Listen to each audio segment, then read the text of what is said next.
এই যে আপনার মুর্শিদাবাদ কাণ্ডবেল লাগায় ধরা পড়েছে, ওই ছেলেটা কোন মাদ্রাসার ছাত্র আপনারা জানেন? মুম্বাই তাজ হোটেলে বোম বাস্টিং হলো, কোন মাদ্রাসার ছাত্র করেছিল এটা আপনারা জানেন? কিছুদিন আগে একজন বিহারের মহিলা ওই আপনার বহরমপুরে চিকিৎসা করাতে এসেছিলেন, রাত 2টোর সময় খাগড়াগড় স্টেশনে নেমেছেন, তার মেয়ে ছিল তার সঙ্গে, মেয়েকে চিকিৎসা করাতে নিয়ে এসেছিলেন। মেয়েটা রাতের বেলা ট্রেন থেকে নামার পরে পেচ্ছাপ পায়খানার প্রয়োজন, মাঠের দিকে গেছে। 3জন যুবক মাতাল মেয়েটাকে পেচ্ছাপ পায়খানা অবস্থাতে ধরে নিয়ে ধর্ষণ করে, তাকে লাগাতার ধর্ষণ করে রেল লাইনের পাশে তাকে মেরে দেওয়া হয়েছে। বহরমপুর কোর্ট থেকে 3জনকে ফাঁসির ঘোষণা দিয়েছে আজ থেকে 6 মাস আগে। আপনার কাছে জানতে ইচ্ছা করে যে এই 3জন কোন মাদ্রাসায় পড়া ছাত্র? এরা কোন মাদ্রাসায় পড়তো? সারা পৃথিবীর যত সাম্প্রদায়িক দাঙ্গা, যত সন্ত্রাসী ঘটনা, যত মাওবাদীদের কেলেঙ্কারি, একটা কোন মাদ্রাসায় পড়া ছেলে, একটা কোরআনের শিক্ষায় শিক্ষিত ছেলে জড়িত তোমাকে প্রমাণ করতে হবে। প্রমাণ করা যাবে না। প্রমাণ করা যাবে? যাবে না। আসলে ব্যাপার ওটা নয়। পৃথিবীর সব থেকে বড় এখন টার্গেট চলছে কোরআন। এই কোরআন যেখানে শিক্ষা হয়, এই কোরআন শিক্ষাটাকে, টোটাল ব্যবস্থাটাকে বন্ধ করে দিতে হবে। এটা চক্রান্ত চলছে। আর কেন চলছে আমি সেটাও আপনাদেরকে বলবো, প্রমাণ সহকারে বলবো, তার আগে নয়। আমি এই কোরআনের 7 নম্বর সূরা, সূরার আরাফ থেকে কথা বলবো ইনশাআল্লাহ। ব্যস্ত হলে বলবেন, ছেড়ে দেব। আরাফ, প্রতিটা সূরার নামকরণের পিছনে একটি ঐতিহাসিক প্রেক্ষাপট আছে, আছে না? যেমন সূরা ফিল, ফিল মানে হাতি, সেই যে আব্রাহা বাদশার একটা কাহিনী আছে, ওইটাকে কেন্দ্র করে সূরার নামকরণ করা হয়েছে। সূরা বাকারা, বনি ইসরাইলের একটি ঘটনাকে কেন্দ্র করে এটাকে নামকরণ করা হয়েছে। ওর নাম কি? বাকারা, গাভী। যেমন সূরা ফাতিহা, ফাতিহা মানে প্রারম্ভিকা, কোরআনের শুরুতে এটা আনা হয়েছে, এই জন্য এর নাম ফাতিহা। আরাফ কার নাম? জান্নাত, আমার দিকে ফিরুন, জান্নাত আর জাহান্নাম, এর মাঝখানে একটি জায়গা আছে, তার নাম আরাফ। মোরগের মাথাতে ফুল হয় না মোরগের পায়ে ফুল হয়? কোনটা? মাথায়। এই মোরগের মাথার ফুলকে কি বলা হয় আরবিতে জানেন? উরফুদ্দিক, অর্থাৎ উচ্চ স্থানের ফুল। আরাফ শব্দ হচ্ছে উচ্চ স্থান। আরাফ মানে কি? উচ্চ স্থান। এটা একটা জিনিস জানা হয়ে গেল। জান্নাত জাহান্নাম মাঝখানে একটা জায়গার নাম আরাফ। এই সূরাতে আল্লাহ এই মাঝখানের আরাফবাসীদের ব্যাপারে আলোচনা করেছেন। নাম্বার 2, আর একটা জিনিস আপনাদেরকে আজকে নতুন করে জানিয়ে দিই, সেটা হচ্ছে এই, আচ্ছা এই গল্প করছো কেন? এদিকে ফেরো। পবিত্র আল কোরআন শুরু করার কি বলে শুরু করতে হয় বলুন? কে বলছে বিসমিল্লাহ? হ্যাঁ, ঠিক বলেছে। আউযু বিল্লাহি মিনাশ শাইতানির রাজিম, বিসমিল্লাহির রহমানির রহিম। জি, চাচা চুপ করুন, আস্তে আস্তে আস্তে। আপনি সব বলে ফেললে তাহলে আমার আশাটাই বেকার হয়ে গেল। এবার এদিকে ফিরুন, এদিকে ফিরুন। কোরআন মাজিদের কোন সূরা প্রথম থেকে শুরু করতে গেলে কি বলে শুরু করতে হয়? আউযু বিল্লাহ, বিসমিল্লাহ। আচ্ছা, জানা গেল। নাম্বার 2, কোরআন মাজিদের আমি একটা সূরা মাঝখান থেকে তেলাওয়াত করব। মাঝখান থেকে কি বলে তেলাওয়াত করতে হবে? বিসমিল্লাহ। তার মানে এটা আপনাদের জানা নেই, আমি জানিয়ে দিচ্ছি, খুব ভালো করে জেনে যান। 1, কোন সূরার, মায়েরাও শুনবেন, কোন সূরার প্রথম থেকে শুরু করলে আউযু বিল্লাহ বিসমিল্লাহ দুটোই, আর কোন সূরার মাঝখান থেকে শুরু করলে শুধু আউযু বিল্লাহ। মাথায় থাকবে। কোন সূরার প্রথমে কেন বিসমিল্লাহতে বা হারফে জার, এখানে তার আগে একটি শব্দ উজ্জ আছে, শায়েখরা জানেন, আবদাউ আশরাউ, একটি শব্দ উজ্জ আছে, মানে কোন জিনিস প্রথম থেকে শুরু করার জন্য বিসমিল্লাহ দিয়ে শুরু করতে হয়। কি বললাম বুঝলেন? আর মাঝখান থেকে হলে আউযু বিল্লাহ বিসমিল্লাহ কি চলবে না, শুধু আউযুবিল্লাহ। এবার একটা মজার বক্তব্য আপনাদেরকে শোনাই, ভালো করে শুনুন। আচ্ছা, আল্লাহ তাআলা পবিত্র আল কোরআনে বলছেন, কি বলছেন? ফাইজা করাতাল কোরআন ফাস্তাইজ বিল্লাহি মিনাশ শাইতানির রাজিম। তোমরা যখন কোরআন তেলাওয়াত করবে তখন শয়তানের কুমন্ত্রণা থেকে আল্লাহর নিকটে পানাহ চাও। এটা আল্লাহ কোরআনে বলছেন। কোথায়? কোরআনে। আচ্ছা, এবার আপনাদের একটা কথা বলি, কোরআন তেলাওয়াত করা এটা কি ইবাদত কি ইবাদত নয়? ইবাদত, ইবাদত। আচ্ছা, এবার বলুন, পৃথিবীতে যত ইবাদত আছে সব থেকে দামি ইবাদতের নাম কি? সালাত, তাই না? তারপরে ধরে নেন সিয়াম, তারপর ধরে নেন যাকাত, তারপর আপনি ধরে নেন হজ, তারপর পিতামাতার সঙ্গে সদ্ব্যবহার, তারপর আরো অন্যান্য অনেক কিছু, তাই তো? তাহলে সব থেকে দামি ইবাদতের নাম সালাত বা নামাজ। আচ্ছা, আমরা নামাজ শুরু করি কি দিয়ে? আল্লাহু আকবার শুরু করি তো। আল্লাহ নামাজের ব্যাপারে কোথাও বলেছে তোমরা যখন নামাজ পড়বে শয়তানের কাছ থেকে একটু আশ্রয় চাও? আছে কেউ কেউ নামাজ এরকম করে শুরু করে? আউযু বিল্লাহি মিনাশ শাইতানির রাজিম, আল্লাহু আকবার, কেউ বলে না? দান একটি ইবাদত, ইবাদত নয়? সাদাকা একটি ইবাদত। কেউ এখানে আজকে দান করার সময় বলেছে আউযু বিল্লাহি মিনাশ শাইতানির রাজিম, হুজুর আমার বাপের নামে 5000?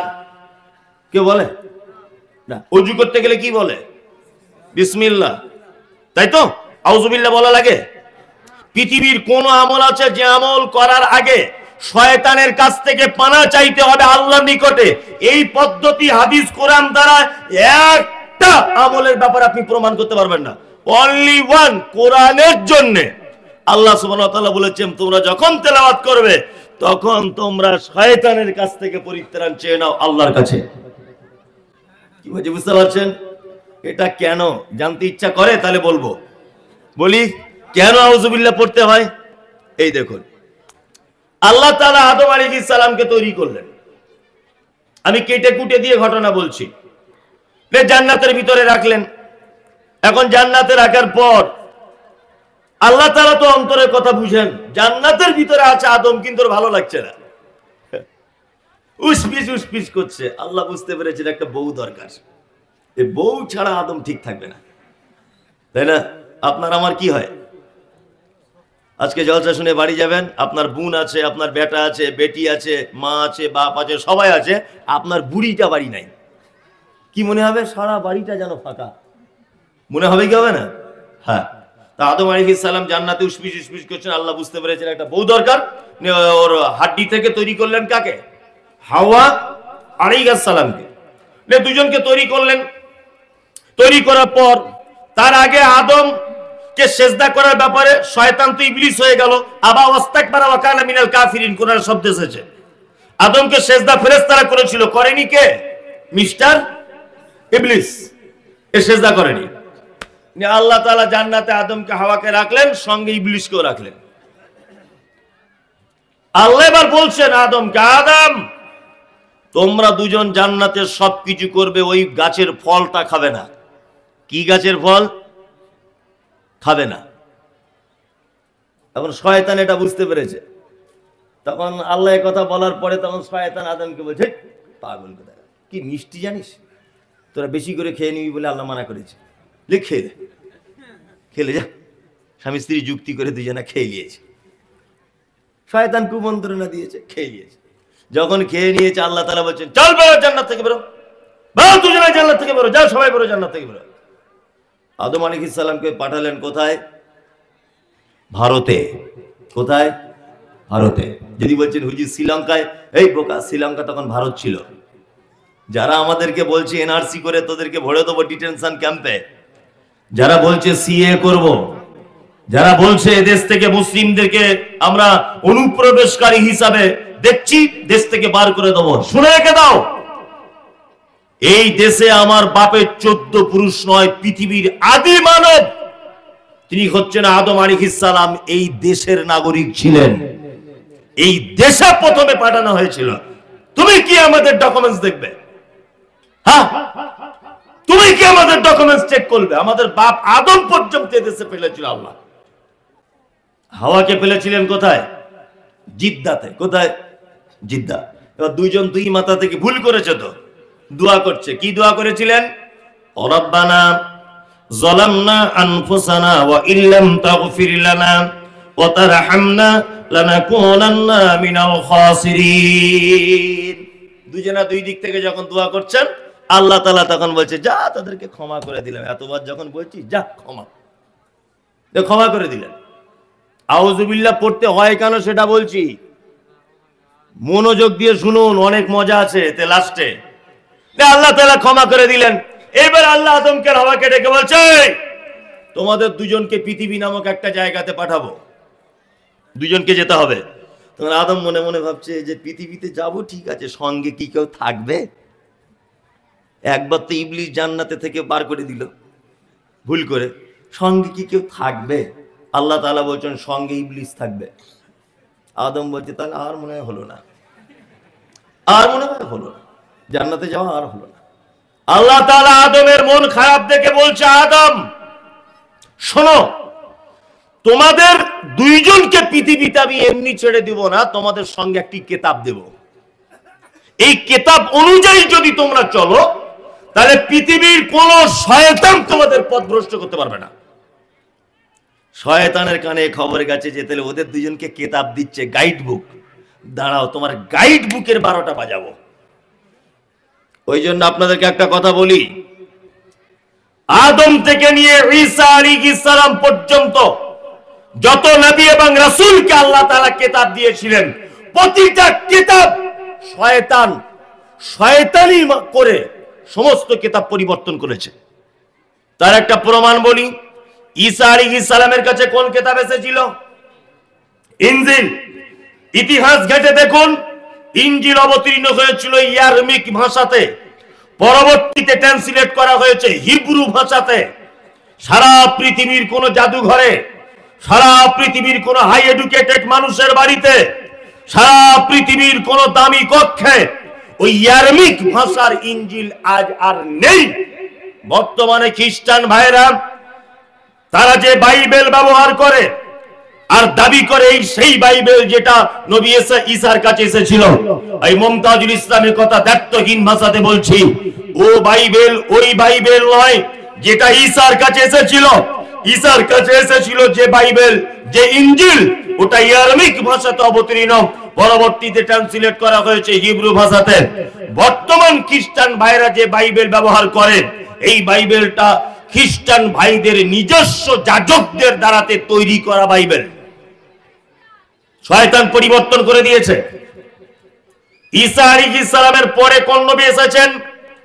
মুহাম্মদ সাল্লাল্লাহু আলাইহি ওয়াসাল্লাম। মুহাম্মদ সাল্লাল্লাহু আলাইহি ওয়াসাল্লামের কাছে কোন কিতাব এসেছে? আল কোরআন। শয়তান তখন মনে মনে ভাবছে মুসার কিতাব পরিবর্তন করেছি, ঈসার কিতাব পরিবর্তন করেছি খ্রিস্টানদেরকে দিয়ে, এইবার মুহাম্মাদের কিতাবটা পরিবর্তন করে দিলেই আমার খেল খতম, কারণ মুহাম্মদ শেষ নবী সাল্লাল্লাহু আলাইহি ওয়াসাল্লাম। তাহলে জাতি এবার পথভ্রষ্টতার মধ্যে চলে গেল। শয়তান খুব বগল বাজাচ্ছে। এখন আল্লাহ কোরআনে আয়াত অবতীর্ণ করলেন, ইন্না নাহনু, আল্লাহ তাআলা বলছেন, ইন্না নাযালনা যিকরা ওয়া ইন্না লাহু লাহাফিজুন। আমি এই কোরআন অবতীর্ণ করেছি, এই কোরআন সংরক্ষণের দায়িত্ব আমি আল্লাহ নিজে হাতে নিলাম। শয়তান তখন দেখছে, আচ্ছা আমাকেও বানিয়েছে আল্লাহ, মুহাম্মদকেও বানিয়েছে আল্লাহ, ইবলিসকেও বানিয়েছে আল্লাহ, কোরআনও তার কথা। এখন কোরআনের হেফাজতের দায়িত্ব নিচ্ছে কে? আল্লাহ। ইবলিস দেখছে তাহলে এর বিধান আর পরিবর্তন করা যাবে না, স্বয়ং তো দায়িত্ব নিচ্ছে না আল্লাহ। তখন ইবলিস মনে মনে ভাবছে এক কাজ করা যাবে। এই দেখুন, আপনাদেরকে একটা কথা বলি, ধরে নেন এটা জলসার হ্যান্ডবিল। এটা কি? জলসার হ্যান্ডবিল। এর ভিতরে কে প্রধান বক্তা, কে দামি বক্তা, কে কোন দামি, কে সভাপতি, কিসের কারণে জলসা, কোন গ্রামে জলসা। আচ্ছা বলুন তো, আমি এটা খুলবো তবে তো বুঝতে পারবো। না দেখে বোঝা যাবে? যাবে না। ইবলিস শয়তান দেখছে আরে মানুষ কোরআন পড়বে তবে তো তার বিধান জানতে পারবে, যাতে কোরআন না পড়ে সেই ব্যবস্থাটা আমি করব। কি বলছি বুঝতে পারছেন না? সেই ব্যবস্থা কে করবে? হ্যাঁ, ইবলিস করবে। আর ইবলিস করছেও তাই। তাহলে এখন কি করতে হবে? ওই জন্য যারা মাদ্রাসার ছাত্র, আমরা সবাই জানি যে, শুনেছি যে মাদ্রাসার ছাত্র মানে খুব বদমাইশ, শুনি না? বলি কি আমরা? বলি না? বলি। তোমার ছেলে ইংলিশ মিডিয়ামে পড়ে তো ইবলিসের মাথা কোনো গরম নেই, জানে ও এমনিতেই পথভ্রষ্ট হয়ে যাবে, ওর বলা লাগবে না।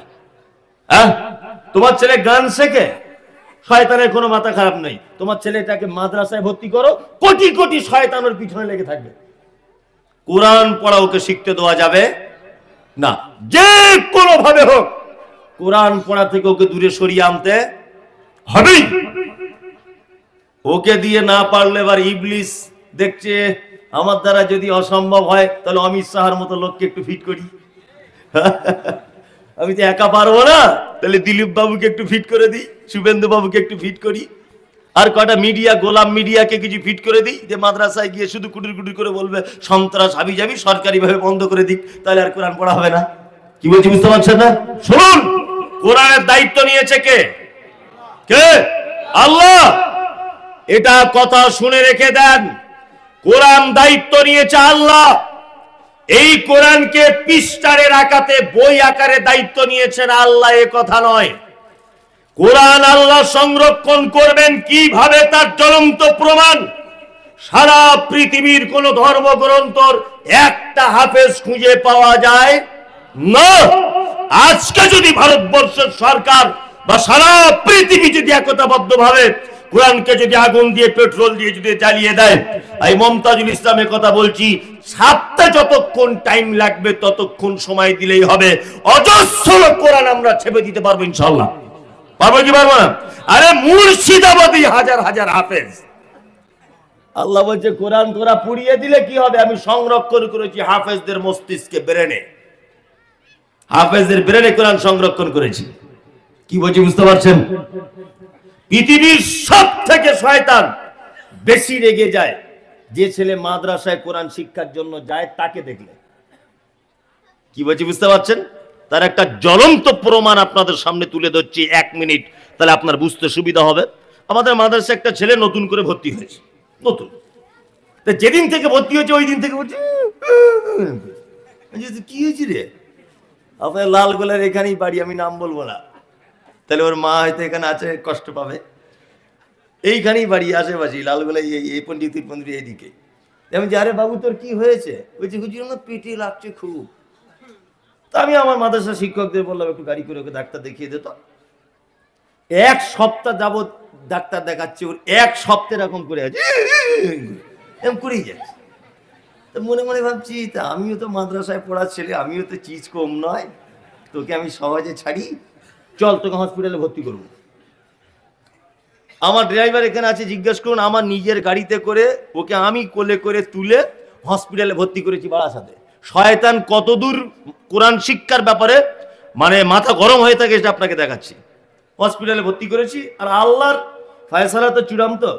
আর ওকে যে ট্রিটমেন্ট করছে ওই মেয়েটা মুসলিম, ওর বাড়ি বহরমপুরে, ওর নেম প্লেটে লেখা আছে।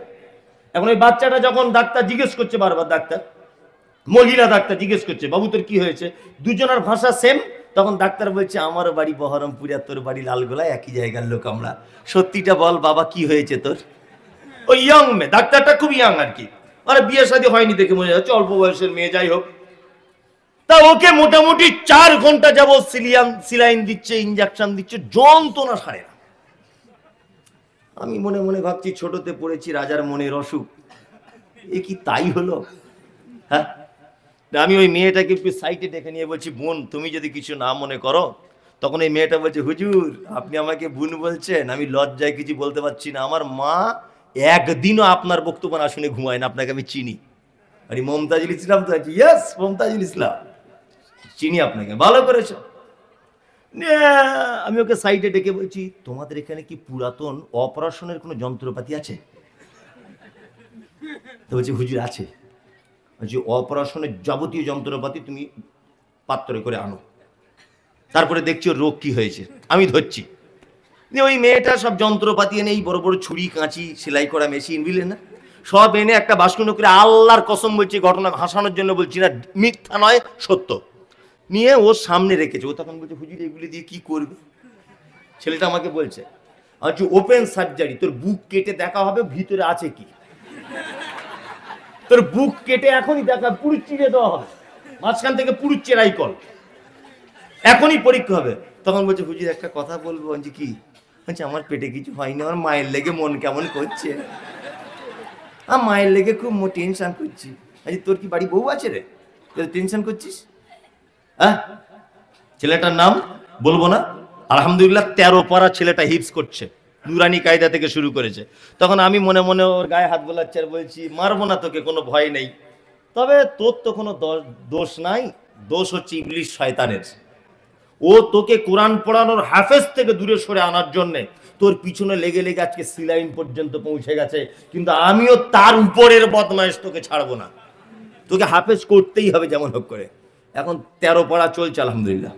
তার মানে আপনাকে আমি এটা বোঝাতে চাইছি, সেটা হচ্ছে এই, শয়তান কোরআন পড়া যদি কেউ দূরে থাকে, এই যে কত আনন্দ পায়, কারণ কোরআন পড়বে তবে তোর দিনের ব্যাপারে জানতে পারবে, আল্লাহর বিধান তোর পড়া থেকে দূরে সরিয়ে রাখবো। শয়তান জয়লাভ করেছে কি করেনি? এই কথা বলুন, করেছে। আনন্দবাজার পত্রিকা পড়েন, দ্য টেলিগ্রাফ পড়েন, আপনি ম্যাগাজিন পড়েন, আপনি দৈনিক কোন পত্রিকার সঙ্গে যুক্ত, কিন্তু হতভাগা মুসলিম, তুমি 365 দিনে একবারও কোরআন খোলার টাইম পাও না, তোমার বউও পায় না। কোরআন খোলার টাইম এসেছে আর কয়েকদিন পর সবে বরাতের রাত্রিতে পড়বে, আর কয়েকদিন পরে আসছে, তাই না? কোরআন তুমি পড়তে জানো না। আউযুবিল্লাহ, তাহলে কেন পড়তে হয় বলে দিলাম। বিসমিল্লাহটা বলবো না, অন্য কোথাও এলে বলবো, মনে করে দেবেন। এবার আমি সূরাটা শুরু করছি। আল্লাহ তাআলা বলছেন আলিফ লাম মিম সাদ। কোরআন মাজিদে 29টা সূরার ভিতরে এরকম 29টা সূরার ভিতরে এইরকম শব্দগুলো আসে। আলিফ লাম মিম, তাহা, ইয়াসিন, কফ, নুন, আলিফ লাম রা, কাফ হা আইন সাদ, আলিফ লাম মিম সাদ, এরকম আছে, দেখেছেন? এইগুলোকে আরবিতে বলা হয় হরুফে মুকাত্তিআত, বাংলাতে বলা হয় বিচ্ছিন্ন অক্ষরমালা। এই ব্যাপারে আমি কিছু জানি না, আল্লাহ নবী সাল্লাল্লাহু আলাইহি ওয়াসাল্লাম কিছু বলেননি, সাহাবায়ে কেরামগণ কিছু জিজ্ঞাসা করেননি, এই জন্য আমিও জিজ্ঞাসা করছি না আপনাদেরকে, আমিও বলতে চাইছি না। আমি কে বলতে পারলে এতটুকু বলবো, আল্লাহু আলাম, আল্লাহ ভালো জানেন। তারপরে আল্লাহ কি বলছেন? কিতাবুন উনজিলা ইলাইকা ফালা ইয়াকুন ফি সাদরিকা হারাজুম মিনহু লিতুনজিরা বিহি ওয়া যিকরা লিল মুমিনিন। আল্লাহ বলছেন এটা একটি কিতাব। এটা কি? একটি কিতাব। উনজিলা ইলাইকা, যেটা আপনার উপর অবতীর্ণ করা হয়েছে। এই কিতাব কার উপর অবতীর্ণ হয়েছে? মুহাম্মদ সাল্লাল্লাহু আলাইহি ওয়াসাল্লাম।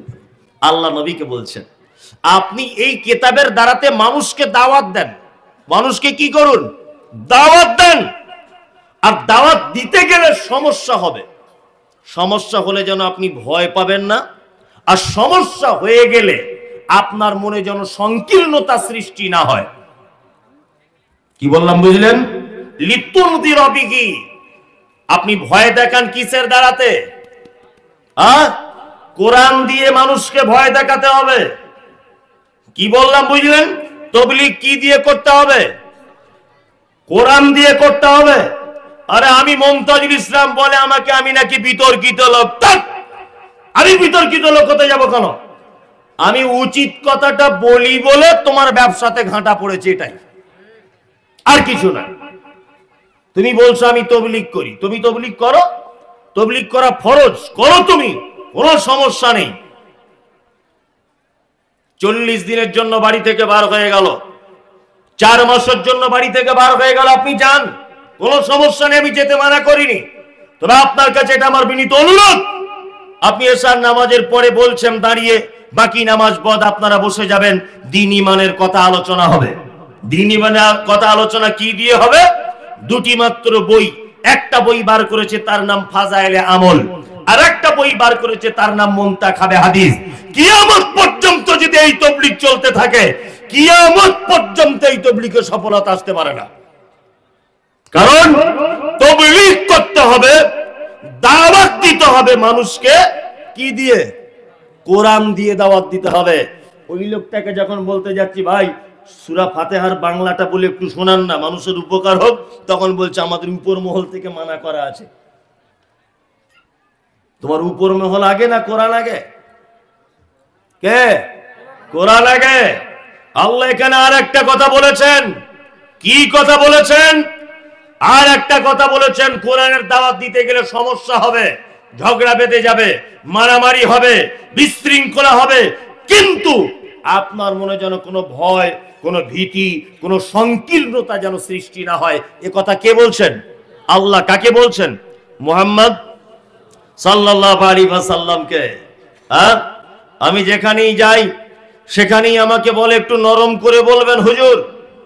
কেন নরম করে? না মাদ্রাসা চালাই, সবার কাছে চাঁদা নিতে হয়।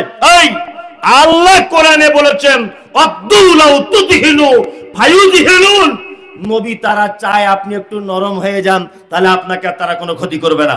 আল্লাহ নবী যদি বলতেন 360টা দেবদেবীর পূজা তোমরা করছো, তোমরা করো, আমি আমার আল্লাহর ইবাদত করি, তাহলে আল্লাহ নবীকে আর মক্কা ত্যাগ করতে হতো না, তিনি মক্কাতেই থাকতেন। কিন্তু তিনি বলেছেন না, 360টা দেবদেবীর যে পূজা অর্চনা করো এটা ভুল। ইবাদত শুধুমাত্র একজনের হবে, তিনি সপ্তম আকাশের উপরে থাকেন, আর রহমান আলাল আরশি ইস্তাওয়া, এক আল্লাহর ইবাদত হবে। 360টা দেবদেবীর পূজা অর্চনা চলবে না। তোমরা যে মানত করো গায়রুল্লাহর নামে, এ মানত চলবে না।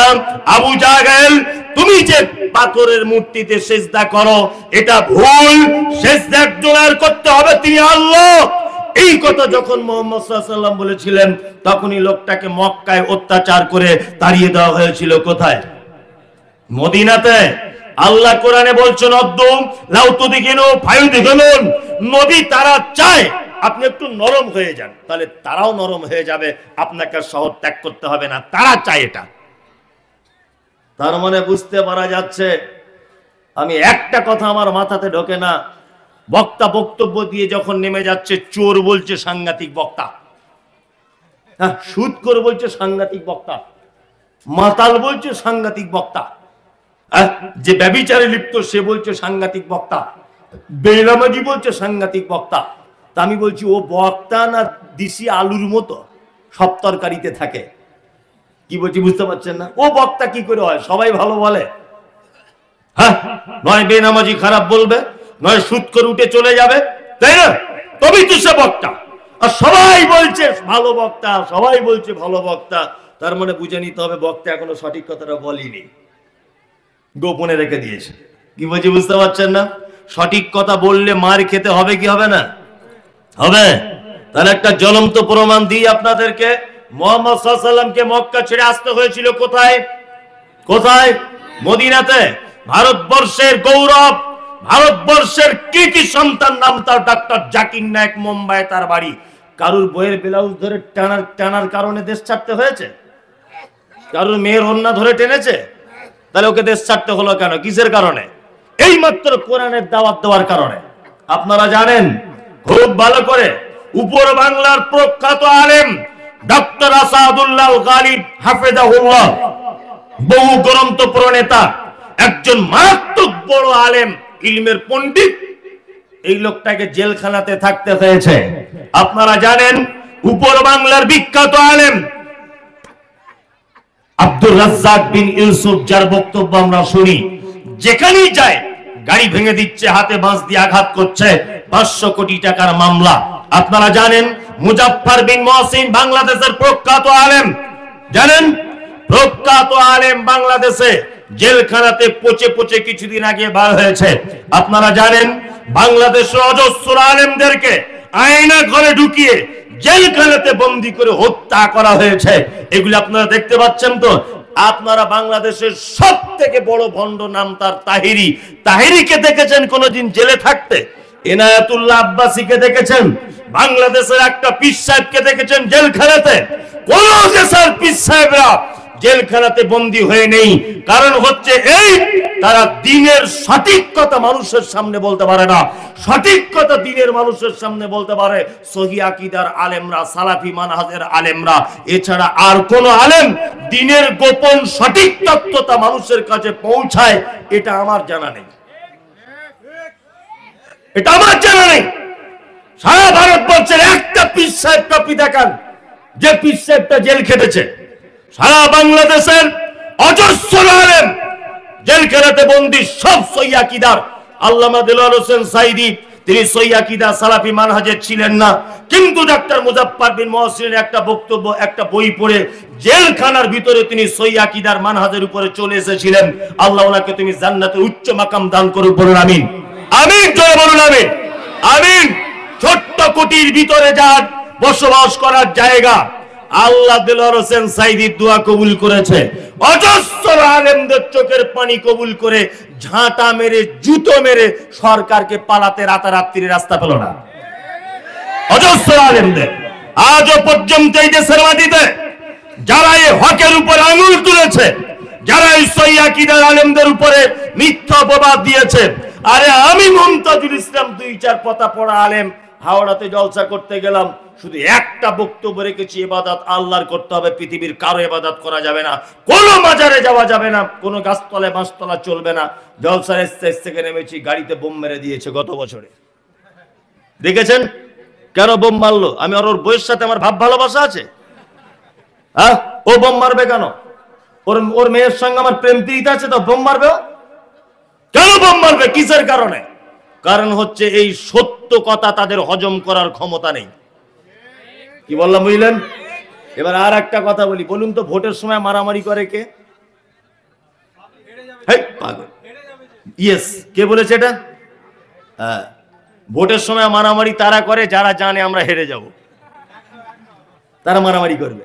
আর যারা জানে আমরা জিতে যাব, তারা সব সময় শান্তি চায়, যে শান্তি করে ভোটটা করে নিয়ে আমরাই তো জিতবো। আর মারামারি করবে কে? জানে যে আমাদের তো সারা অবস্থা খারাপ, 4 জনকে মেরে দেয়, তাই না? আসলে ব্যাপার হচ্ছে মারামারি ঝগড়া আমরা তো কোথাও করি না। কোথাও করেছি? কোথাও করি না, কোথাও নয়। আমরা শুধু চিকিৎসাটা করে দিই। এই পাগল কোথাকারে, এইদিকে ফিরবে। বাচ্চা ছেলেকে যখন ডাক্তার ইনজেকশন দেয়, তখন বাচ্চা কি বলে? শালা ডাক্তার কি বদমাইশ রে, তাহলে ইনজেকশন দিয়ে দিচ্ছে পাছায়, তাই না? আচ্ছা বলুন তো, বাচ্চাটা ইনজেকশন দিচ্ছে বটে, ওর ভালো করছে না খারাপ করছে? হ্যাঁ, ভালো করছে। পুলিশে গাড়ি ধরে মোটরসাইকেল,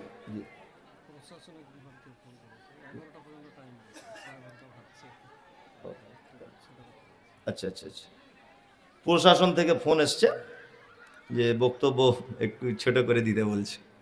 এখন আমি তো অনেক কিছু বলবো বলে আশা করছিলাম, সেগুলো মনে আর হবে না। ওমা তাশাউনা ইল্লা ইনশাআল্লাহ, মানুষের চাওয়া চাওয়া, আল্লাহ যেটা চায় কি ওটা হয়। আর জানি না আমি যেখানে যাই কেন যেরকম হয় বুঝতে পারি না। যাই হোক, এইদিকে ফিরুন, একটা কথা বলি। মোটরসাইকেল যখন রাস্তায় ধরে তখন মনে মনে গাল দেন না? হ্যাঁ, যে ধরে ফাইন করে দিল। ফাইন করেছে কেন? হেলমেট নেই তাই মাথায়, তাই না? আচ্ছা বলুন তো, ফাইন করেছে পুলিশের উপকারের জন্য না আপনার উপকারের জন্য? সত্যিটা বলুন। আপনার উপকারের জন্য, তাই না? পুলিশ হেলমেট না থাকলে আপনার ফাইন করেছে আপনার ব্রেনটাকে ভালো রাখার জন্য, আপনার মাথাটাকে ভালো রাখার জন্য, তাই তো? জি, আমরা হাদিস কোরআন বলি, সত্যটা মানুষের সামনে বলি, এটা কার ভালোর জন্য? আপনার ভালোর জন্য। কিন্তু এইটা শোনার পরে সবার আর কি সহ্য করতে পারে না। ওই জন্য ধর ওকে, মার ওকে, গাড়ি হামলা করা, কাঁচ ভেঙে দে, এইসব ধান্দায় করে। আমি একটা গল্প বলি, এবছরে বেশ কয়েক জায়গায় বলেছি, 1 মিনিট লাগবে গল্পটা, কত জ্ঞান আছে দেখুন। সত্য কথা বললে কেমন জ্বালা ধরে। এইটা একটা মেথর বুঝেন? পায়খানা পরিষ্কার করে, হাতে বালতি থাকে আর ঝাঁটা থাকে, তাই না? সারাদিন পায়খানা পরিষ্কার করে করে খুব ক্লান্ত হয়ে গেছে, রাস্তার ধারে একটা বট গাছের তলাতে একটু আরাম করছে, বট গাছের তলায়। এখন ওই রাস্তা দিয়ে একটা আতরওয়ালা আসছিল, আতরওয়ালা। এখন আতরওয়ালা আস্তে আস্তে ও গিয়ে ক্লান্ত হয়ে গেছে, বট গাছের তলায় বসেছে, বসি এরকম করছে, না তো মেথর তখন বলছে, আরে ভাই তুমি তো বুঝতে পারছো আমার ঝাঁটা বালতি দেখে আমি মেথর, তা আমার গা দিয়ে তো গন্ধ বার হবেই, তার নাক ধরে কেন আমাকে লজ্জা দিচ্ছ ভাই? তখন আতরওয়ালা বলছে, ভাই ফাঁকা মাঠের রাস্তার ধারে তোমাকেও একটু আরাম করতে হবে, আমাকেও আরাম করতে হবে, তা দুজনা যাতে খুব ভালো করে আরাম করতে পারি পরিবেশটা একটু সেন্ড করে দিই। তো যে কি দিয়ে সেন্ড করবে ভাই? বলছে আতর দিয়ে করে দিই, তাহলে তোমার গা দিয়ে আর গন্ধ বার হবে না। আতরওয়ালা বলছে, তাহলে আপনার যদি সুবিধা হয় তাহলে দেন। ও এখন পিওর জান্নাতুল ফেরদাউস বার করে ওর বগলে পাছাতে গায়ে লাগিয়ে দিয়েছে। লাগিয়েছে কার? মেথরের। এখন মেথর এরকম বগলে যখন লাগিয়েছে, এরকম করে শুঁকেছে, শুকে এরকম করতে করতে অজ্ঞান হয়ে পড়ে গেছে। এখন আতরওয়ালা দেখছে না মহা বিপদ, ছিলাম বেশ ভালো, একে আতর লাগিয়ে দিয়ে আবার ঝটপট করে পুড়িয়ে গেল, কি ব্যাপার? হ্যাঁ, পুড়িয়ে গেল কেন? আতরওয়ালা তখন একটা টুকটুকি গাড়ি করে ওকে লালগোলা হাসপাতালে নিয়ে গেছে। ডাক্তার বলছে, কি হয়েছে মুরব্বী? আতরওয়ালা বলছে, ঘটনা এই এই। ডাক্তার তো শিক্ষিত মানুষ, ও তখন বলছে, আচ্ছা আচ্ছা বুঝতে পেরেছি। হসপিটালের পিছনে যাও চাচা, গিয়ে পায়খানা ঘর থেকে কাঁচা মাল বা বাসি মাল, একটু মাল কাগজে করে হোক যে কোনো ভাবে হোক তুলে এনে ওর নাকে লাগিয়ে দাও। একটু কাঁচা মাল বা বাসি মাল এনে ওই নাকে লাগিয়ে দিয়েছে। নাকে লাগিয়ে দেওয়ার পরে আতরওয়ালা লাগিয়ে যেই দিয়েছে, মেথর চাপ করে উঠে পড়েছে। আতরওয়ালা তখন বলছে, আরে ডাক্তার বাবু আপনি তো ডাক্তার নয় জাদুকর। আপনি কি ডাক্তার না জাদুকর? তখন ডাক্তার